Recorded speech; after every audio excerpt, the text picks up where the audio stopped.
देख रहे हैं हॉरर कंटेंट। दोस्तों, अगर आपने हमारा चैनल सब्सक्राइब नहीं किया है तो कर लें और बेल आइकन भी दबा लें। तो चलिए दोस्तों, बढ़ते हैं आज की इस कहानी की ओर। सुनील आज बड़ा ही खुश था क्योंकि वह कॉलेज के मित्रों के साथ प्रोजेक्ट के लिए पहाड़ी जंगलों में जड़ी बूटी के लिए जाने वाला था। इसीलिए वह खुशी के मारे हड़बड़ाहट में नाश्ता कर रहा था। उसकी माँ उससे कह रही थी, बेटा आराम से खाओ, अभी बहुत समय है, वरना गले में अटक जाएगा।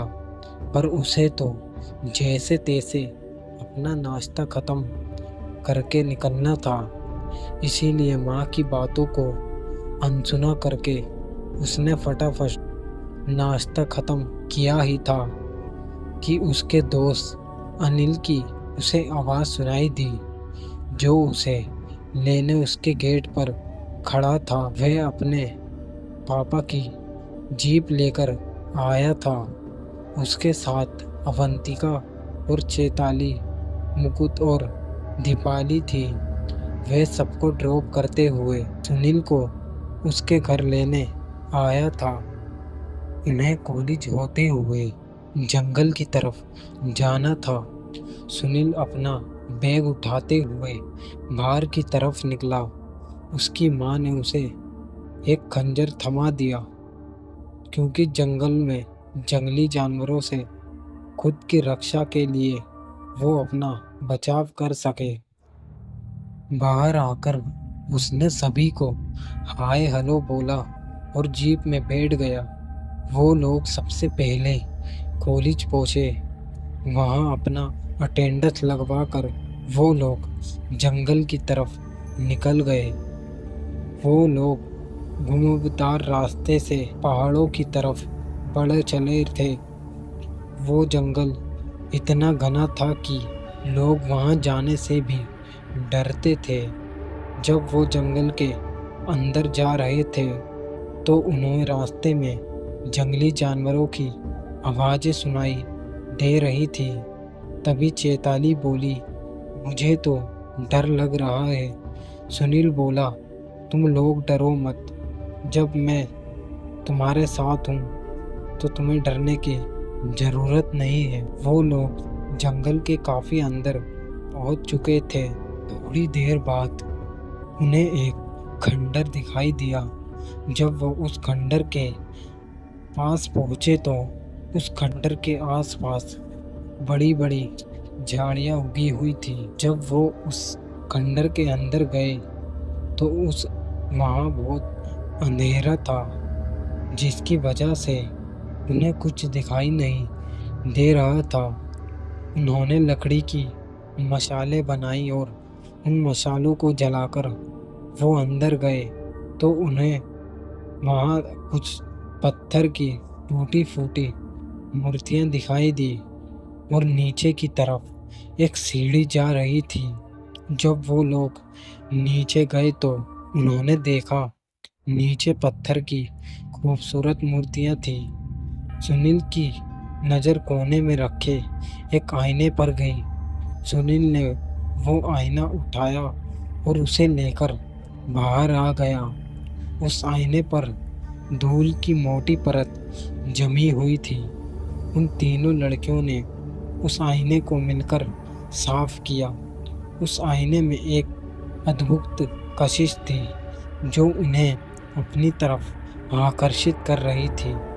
उस आईने के पीछे संस्कृत भाषा में लिखा हुआ था कि यह आईना श्रापित है, कृपया इससे दूर रहें। ये एक चेतावनी थी। उन्होंने उसकी तरफ ध्यान नहीं दिया। वो उस आईने को लेकर बाहर आए तो अंधेरा हो चुका था। वैसे भी वो लोग रास्ता भटक चुके थे। अब उन्होंने सोचा कि इस अंधेरे में कहाँ जाएंगे और जानवरों का भी डर था। इसीलिए उन्होंने रात खंडर में बिताने की सोची।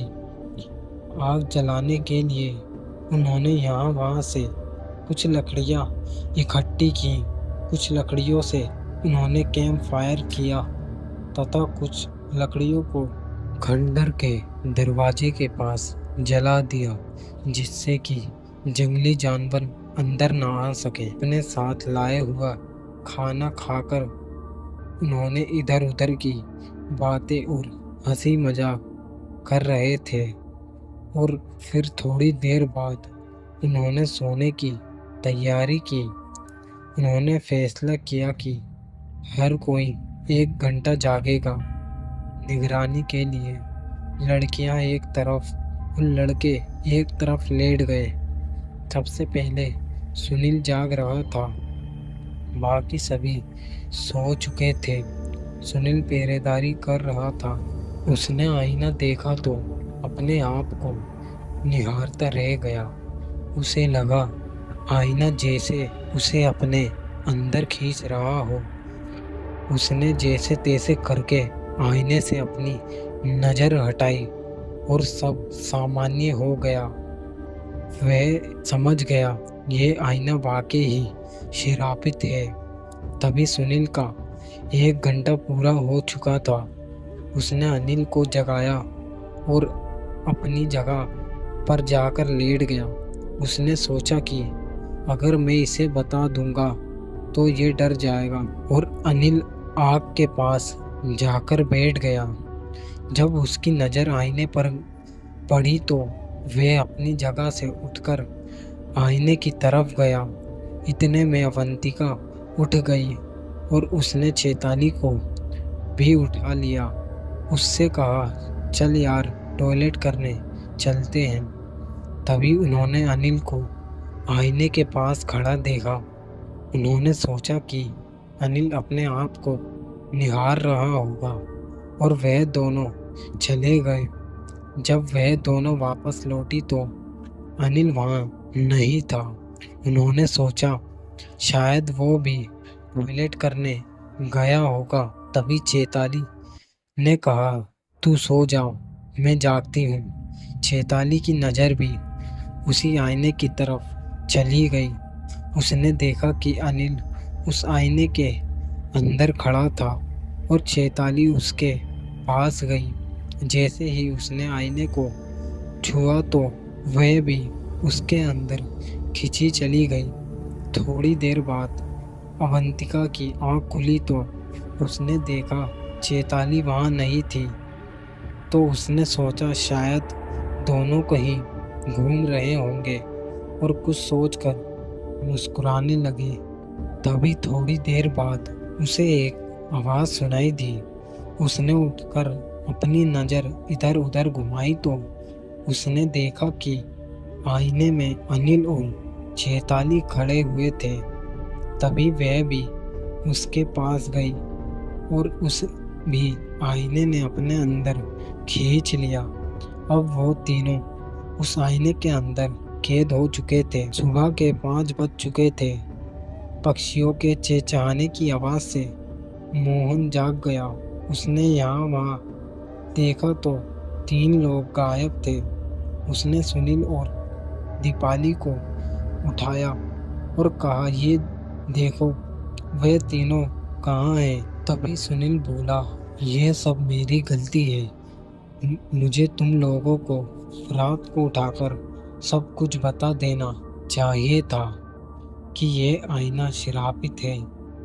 वो तीनों उसी आईने के अंदर फंस गए हैं। तभी मोहन आईने के पास जाने लगा और सुनील ने उसे रोकना, लेकिन उसने आईने को छूकर देखा तो वह भी उसके अंदर चला गया। तभी सुनील ने दीपाली से कहा, तुम उस आईने के पास मत जाना। मैं एक कपड़ा ढूंढ कर लाता हूँ जिससे कि हम इस आईने को ढककर जंगल से बाहर ले जाएं और अपने सभी दोस्तों को इससे बाहर निकाल लें। जब वे आईने को जंगल से बाहर लेकर जाने लगे तो वे जंगल के एक भूल भुलैया के हिस्से में पहुंच गए, जिससे कि उन्हें चलते चलते काफ़ी समय बीत चुका था। थोड़ी देर बाद उन्होंने देखा कि हम घूम फिर कर वापसी उसी जगह पर आ चुके हैं। तभी दीपाली चीखने और चिल्लाने लगी। उसने कहा, शायद अब हम इस जंगल से कभी बाहर नहीं निकल पाएंगे। सुनील बोला, डरो मत, मैं तुम्हारे साथ हूं ना। सुनील को याद आया कि उसकी माँ ने उसे एक खंजर दिया था। उसने सोचा कि शायद ये आईना हमें यहाँ से बाहर नहीं निकलने दे रहा है, तो क्यों ना मैं इस आईने को तोड़ दूं। उसने आईने पर खंजर मारने स्टार्ट कर दिए। तभी दीपाली बोली, ये तुम क्या कर रहे हो? इसमें हमारे दोस्त हैं। तभी दीपाली उस आईने के पास चली गई और आईने को छूकर देखने लगी। सुनील ने उसे रोका और उससे कहा, ऐसा मत करो, तुम भी उसके अंदर चली जाओगी। जैसे ही दीपाली ने आईने को छुआ तो वह भी उसके अंदर खींची चली गई। सुनील आईने को लेकर फिर से आगे बढ़ने लगा। काफी देर चलने के बाद वह घूम फिर कर वहीं आ गया।